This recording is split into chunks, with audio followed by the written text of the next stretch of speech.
మెదక్ జిల్లా శివంపేట మండలంలో ఎంపీ అభ్యర్థి రఘునందన్ రావు నేతృత్వంతో సమావేశం నిర్వహించారు. ఈ సందర్భంగా మెదక్ జిల్లాలో రాజకీయ సమీకరణాలు వేగంగా మారుతున్నాయని వ్యాఖ్యానించారు.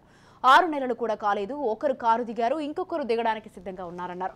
నూతన ముఖ్యమంత్రి రేవంత్ రెడ్డి రైతులకు రుణమాఫీ చేస్తానని హామీ ఇచ్చారు. తీరా ఇప్పుడు చూస్తే హామీలు నెరవేర్చడానికి బడ్జెట్ లేదంటున్నారన్నారు.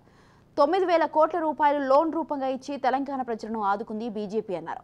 మా పార్టీ సహకారంతోనే నర్సాపూర్కు నేషనల్ హైవే వచ్చిందన్నారు. మాయవాడలకి లొంగుతారని 1,000 కోట్ల ఆస్తులు ఉన్న వాళ్ళని తీసుకొచ్చి ఇలా క్యాండిడేట్గా పెడుతున్నారు. ఇది దురదృష్టకరం, బాధాకరం, తెలంగాణ ఉద్యమానికి అవమానకరం అని చెప్పి నేను భావిస్తూ ఉన్నాను. నీతోటి అటుకులు ముక్కినోడు, నీతోటి పాదయాత్ర చేసినోడు, పోలీసులతో దెబ్బలు పడ్డాడు, జగన్ కూడా ఇలా పోటీ చేసేందుకు ఈ జిల్లాలో అర్హుడు కాదు. వీళ్ళకంటే వెంకటరామరెడ్డి గారికి ఉన్నది ఎక్కువైంది, ఆర్ సత్యనారాయణ గారికి లేనిదేందో చెప్పాలి. సత్యనారాయణ గారు బీఫామ్ మీద గెలవలే, ఆయన సొంత కష్టంతో 6 సంవత్సరాలు గ్రాడ్యుయేట్స్ ఎమ్మెల్సీ గెలిచిండు.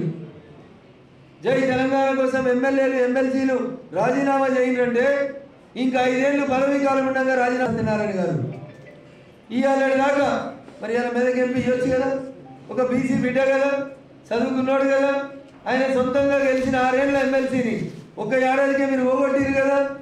ఎందుకు ఇవ్వరు సత్యనారాయణ గారికి?